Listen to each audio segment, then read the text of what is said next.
Hoje nós retomamos o estudo das bênçãos da Amidá. Só para relembrar, nós já falamos dos 10 primeiros pedidos e hoje continuaremos a falar sobre aquela que é a mais importante dentre todas as orações para o povo de Israel. No estudo de hoje nós vamos falar sobre a restauração ou a reconstrução da cidade de Jerusalém. Mas como assim? Jerusalém já não está reconstruída? Bem, é sobre isso que nós vamos abordar no tema de hoje.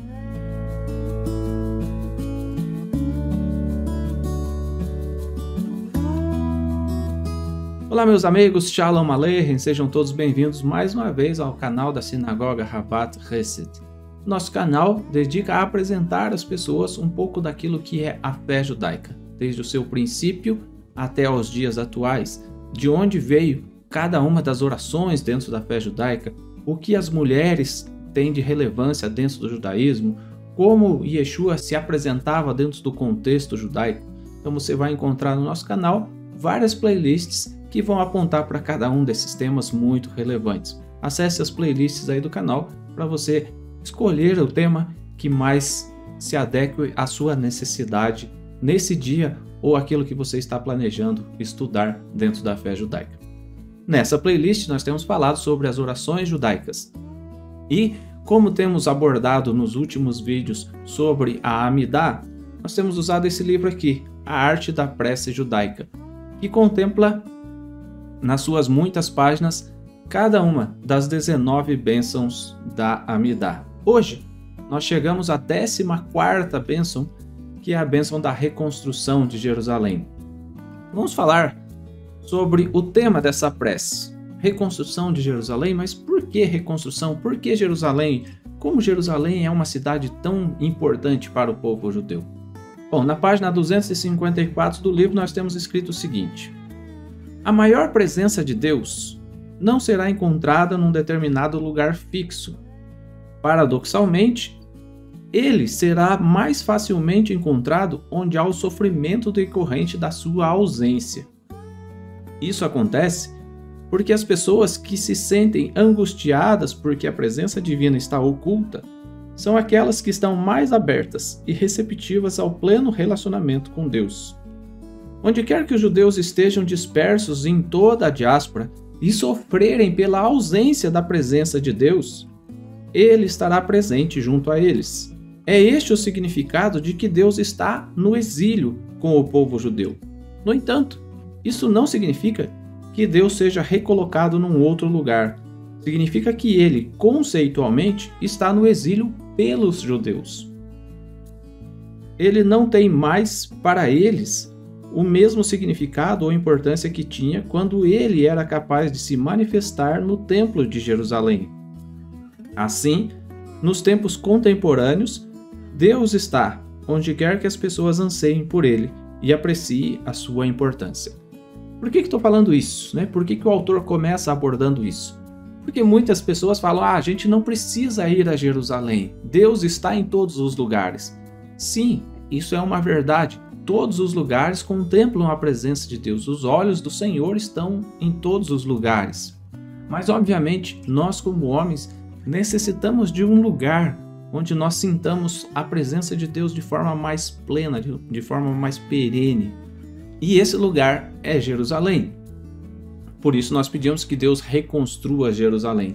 E eu quero, já que a gente falou de Jerusalém, muitas vezes as pessoas pensam que Deus abandonou Jerusalém, que já não existe mais nada em Jerusalém, que a santidade não está mais em Jerusalém, sim nas igrejas ou nos templos religiosos pelo mundo afora. Independente disso, eu quero começar a abordagem com vocês, mostrando a relação do povo de Israel com Jerusalém.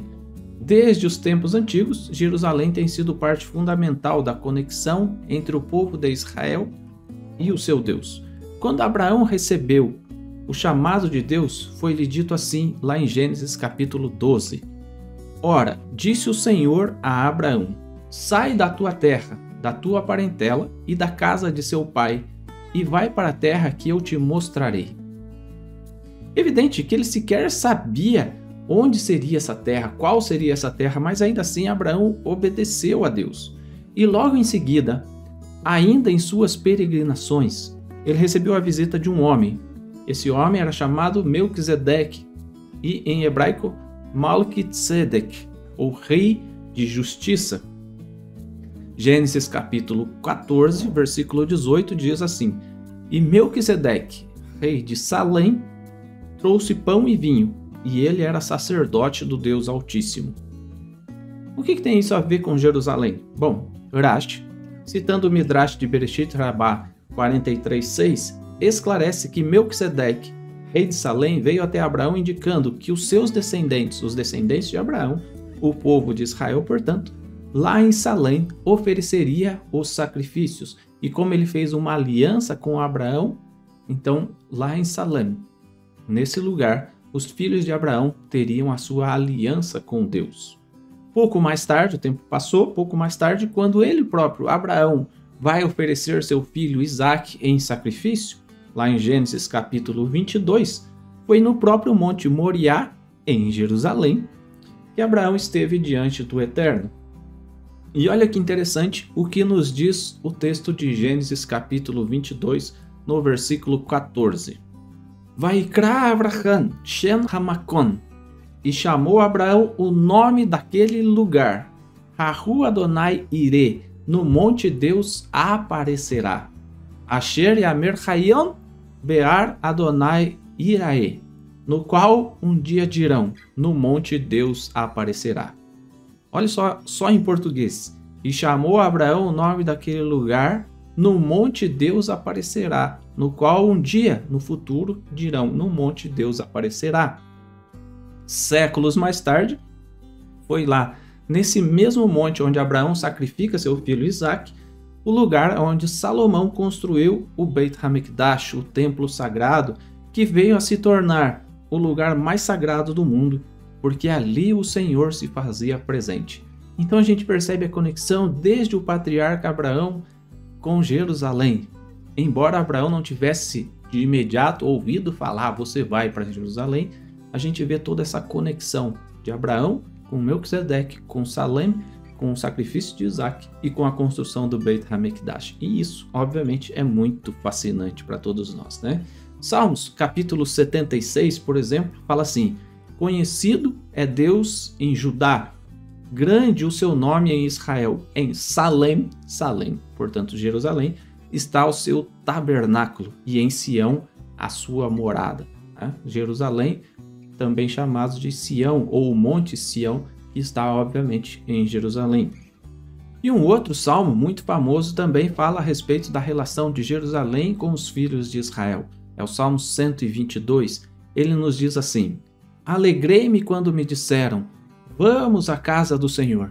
Então aqui há uma confusão muito grande, as pessoas acham que isso faz uma referência à igreja. Então muitas vezes as pessoas falam nos cultos religiosos, nos seus templos, Davi dizia, alegrei-me quando me disseram vamos à casa do Senhor e por isso nós estamos aqui na igreja.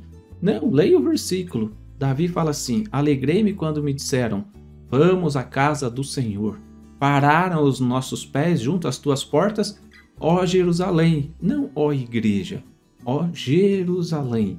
Jerusalém que está construída como uma cidade compacta para onde sobem as tribos do Senhor, as tribos de Israel, como convém a Israel, para renderem graças ao nome do Senhor. E lá estão os tronos de justiça, os tronos da casa de Davi. Orai pela paz de Jerusalém, sejam prósperos os que te amam.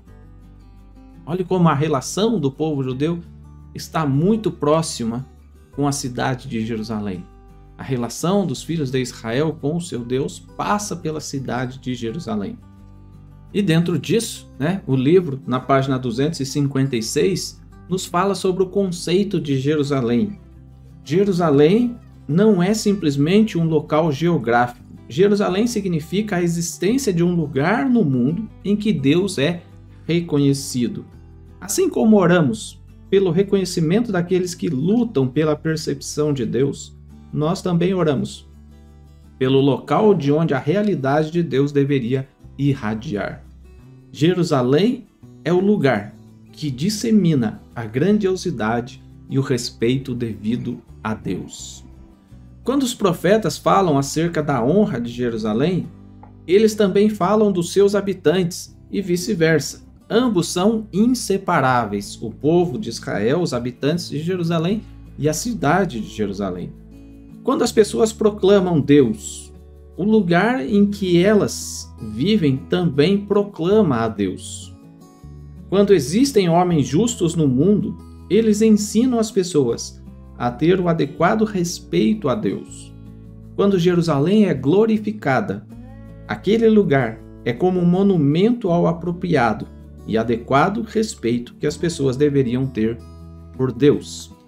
Claro, Jerusalém glorificada, mencionada aqui pelo autor. Mas como vamos glorificar Jerusalém? Será que existe a necessidade de glorificar uma cidade? Será que isso não é idolatria? Bom, a Bíblia fala disso, os profetas falam disso, da relação entre Jerusalém e Deus. Deus fala, eu escolhi Jerusalém para ali fazer habitar o meu nome para sempre. Mas olha o que diz o profeta Isaías no capítulo 62, versículos 6 e 7. Sobre os teus muros, ó Jerusalém, os guardas, que todo dia e toda noite jamais se calarão. Vós, os que fareis lembrar do nome do Senhor, não descanseis, nem deis a ele descanso, até que restabeleça Jerusalém e a ponha por objeto de louvor na terra. As pessoas hoje não louvam Jerusalém. O mundo não louva Jerusalém, não exalta Jerusalém. Mas haverá o dia, com a chegada do Mashiach e todas as últimas preces da Amidá têm conexão direta com o Mashiach, essa também fala disso, essa também nos aponta para isso. Nos dias do Mashiach, Jerusalém voltará a ser um objeto de louvor em toda a terra. Todas as nações afluirão a Jerusalém. Isaías, no capítulo 2, fala a respeito disso. Virão muitos povos de muitas nações e dirão: subamos ao monte do Senhor, subamos a Jerusalém, porque de Sião sairá a lei e a palavra do Eterno de Jerusalém. Então Jerusalém voltará a ser o objeto de louvor em toda a terra. E esse deve ser o nosso propósito ao orarmos a Deus. Quando pedimos para que Deus restabeleça Jerusalém, nós pedimos também para que Deus traga o Mashiach. Já que a gente falou tanto de Jerusalém, a gente precisa falar da bênção dentro da Amidá. Eu quero pegar com vocês, se você tem o Sidur, na página 71, nós vamos ler a oração que fala da reconstrução de Jerusalém. Velirushalayim ircha berahamim tashuv betishkon betor kasher di barta uveneu ata bekarov beyamenu binin olan veise David avdecha meherá letochat achin Baruch ata Adonai bonei Yerushalayim. Em português, a bênção diz: e a Jerusalém, tua cidade, retorna com misericórdia e pousa nela a tua glória, como disseste. Reconstrói-a em construção eterna, prontamente e em nossos dias, e restabelece depressa nela o trono de Davi, teu servo. Bendito sejas tu, Eterno, que reconstróis Jerusalém. Se você nunca viu falar sobre essas bênçãos, sobre a Amidá, você deve adquirir o Sidur completo, que traz todas as orações, a liturgia judaica, tanto para os dias da semana, quanto para o Shabat, quanto para as festividades. Você pode entrar em contato com o Yaakov, da Kol Yaakov Sefarim, e adquirir esse Sidur aqui, para você aprender a rezar, a fazer as suas preces, como o povo de Israel costuma fazer. E eu li na página 71, porque essa é a oração da Amidá do Shacharit diário, a oração da manhã de todos os dias da semana. Para falar um pouco mais do significado dessa bênção, a gente precisa entender a relação do Beit HaMikdash, do templo sagrado construído por Salomão, e a gente sabe que o templo construído por Salomão foi destruído posteriormente pelos babilônios, quando Israel então foi levado cativo por um período de 70 anos. E posteriormente, na volta a Israel, o templo e a cidade de Jerusalém foram reconstruídos por Esdras, por Neemias, por Zorobabel e pelos judeus que voltaram do cativeiro babilônico. Mas esse templo que eles reconstruíram foi novamente destruído no ano 70 pelo Império Romano através de seu general Tito. E a esperança judaica é de que a vinda do Mashiach nos permita novamente, aí sim, de forma definitiva, vermos o Beit HaMikdash na Cidade Santa novamente. E voltando ao livro, nós temos escrito na página 258. Ambos, o primeiro e o segundo templos, foram construídos por judeus que possuíam certas deficiências espirituais. E assim, os templos foram construídos com certas limitações humanas. Foi por isso que os templos foram capazes de ser, por fim, destruídos. O terceiro templo será construído numa época em que os judeus tiverem alcançado um nível tal de elevação espiritual que nos permite dizer que o próprio Deus é quem construirá aquele templo, através do seu Mashiach, é claro. Naquele tempo, os judeus terão uma relação com Deus que transcenderá as leis da natureza. Embora sejam as pessoas que construirão o terceiro templo, ele não terá as limitações dos esforços humanos e não será jamais destruído. Gaon de Vilna fala a respeito disso, né? Ele fala assim: embora Jerusalém e o templo tenham sido destruídos, Deus diz que a santidade que ele dedicou a Jerusalém ali permanece. Nesta prece, pedimos a Deus que retorne a Jerusalém, de forma que a sua imanência seja sentida. Então, se hoje nós vamos a Jerusalém, e se você tem a oportunidade de ir a Jerusalém, é impossível que você vá a Jerusalém e não sinta a presença de Deus de uma forma muito forte te tocando. Imagina quando o Beit HaMikdash, o templo sagrado construído nos dias de Mashiach no futuro, e que seja em breve e ainda em nossos dias, imagina como será. Quando Salomão construiu o primeiro templo, a Bíblia diz que a glória do Senhor encheu o templo, de forma que nem sequer os sacerdotes foram capazes de entrar. Imagina a santificação, a santidade que haverá na cidade de Jerusalém. Então, por isso, a gente não pode dizer que a Jerusalém atual é a Jerusalém dos dias do Mashiach. Porque a Jerusalém atual, embora seja o lugar da santidade, embora seja o lugar da presença de Deus, ela é habitada hoje por judeus devotos, judeus religiosos que anseiam pela vinda do Mashiach e que oram constantemente no Kotel HaMaravi, no Muro das Lamentações, ansiando pela chegada do Mashiach. Mas também em Jerusalém é habitada por pessoas de diversas nações e que não vivem propriamente uma vida em busca de santidade, em busca da santificação pessoal, em busca de um relacionamento com Deus. E essa imperfeição há de ser corrigida nos dias do Mashiach, quando todos aqueles que forem a Jerusalém irão com um propósito de buscar a santidade na presença de Deus.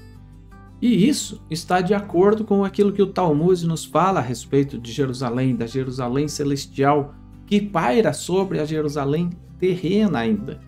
E como tudo que é espiritual no mundo, a etérea Jerusalém afeta e é afetada pela sua contraparte física. Assim falou o Eterno, bendito seja Ele, na Jerusalém celestial não hei de habitar enquanto não habitar na Jerusalém terrena. Isso é o que nos diz o Talmud no Tratado da Anit 5a. Então olha só, na Jerusalém celestial não hei de habitar enquanto não habitar na Jerusalém terrena. Quando a gente fala para Deus e reconstrói Jerusalém, também contempla aí uma participação de todos nós na busca por essa reconstrução, por essa santificação de Jerusalém.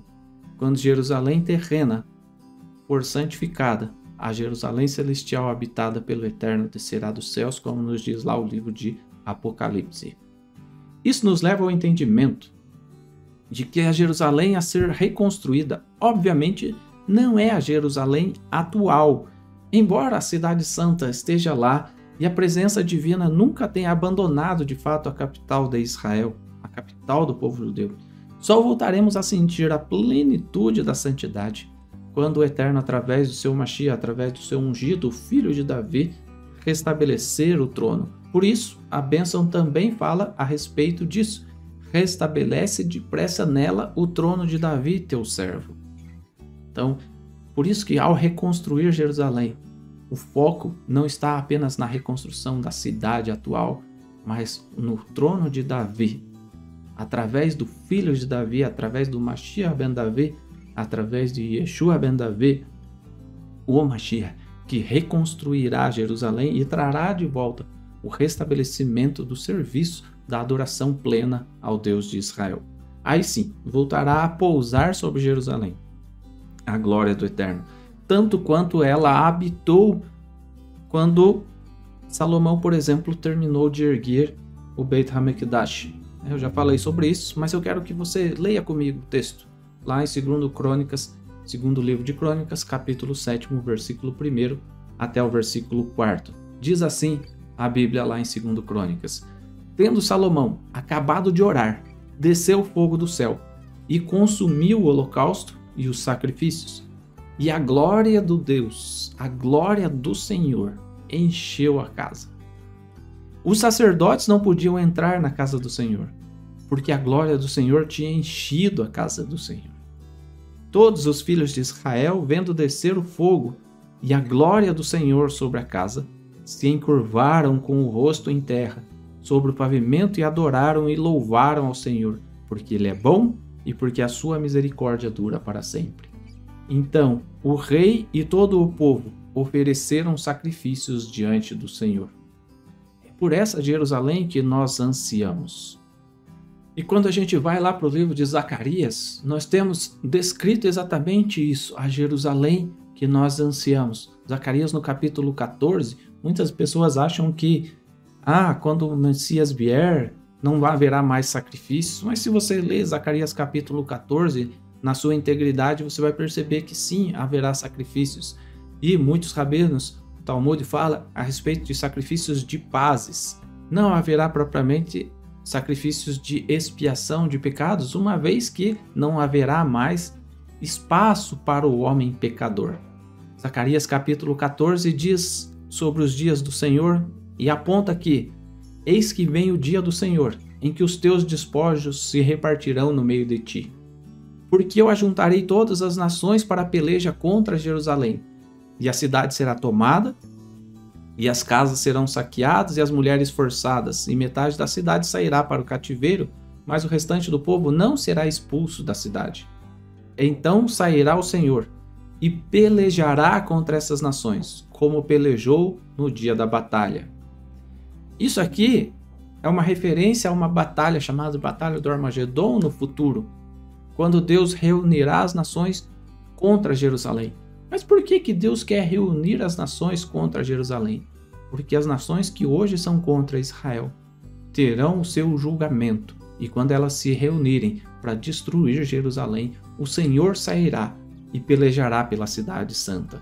Naquele dia estarão seus pés sobre o Monte das Oliveiras, que está de fronte de Jerusalém para o oriente. O Monte das Oliveiras será fendido pelo meio para o oriente e para o ocidente, e haverá um vale muito grande. Metade do monte se apartará para o norte e a outra metade para o sul. E acontecerá naquele dia que não haverá luz, mas frio e gelo. Mas será um dia singular, conhecido do Senhor. Não será nem dia e nem noite, mas haverá luz à tarde. Naquele dia também sucederá que correrão de Jerusalém águas vivas, e metade delas para o mar oriental e a outra metade até o mar ocidental. No verão e no inverno sucederá isto. E o Senhor será rei sobre toda a terra, e naquele dia um só será o Senhor, e um só será o seu nome. Essa é a expectativa, a ansiedade pelos dias do Mashiach, quando Deus trará a julgamento. Versículo 11 fala: habitarão nela e já não haverá maldição, e Jerusalém habitará segura. E olha o que diz a respeito dos sacrifícios logo na sequência. Versículo 16: Todos os que restarem de todas as nações que vierem contra Jerusalém subirão de ano em ano para adorar o Rei, o Senhor dos Exércitos, e para celebrar a festa dos tabernáculos. Todos os sobreviventes da batalha do Armagedon, de todos aqueles povos que se voltarem contra Jerusalém, todos eles virão a Jerusalém celebrar a festa dos tabernáculos. E aí traz algo fascinante, porque a festa dos tabernáculos é a festa que simboliza a nossa total dependência de Deus e a nossa confiança que Deus é o nosso provedor. Quando a gente olha a festa dos tabernáculos e nós construímos nossas próprias cabanas e saímos das nossas confortáveis casas, nós retornamos aos dias em que os filhos de Israel habitaram em cabanas no deserto, e lá existia um ponto central para o povo de Israel. O que era? O Mishkan, o tabernáculo.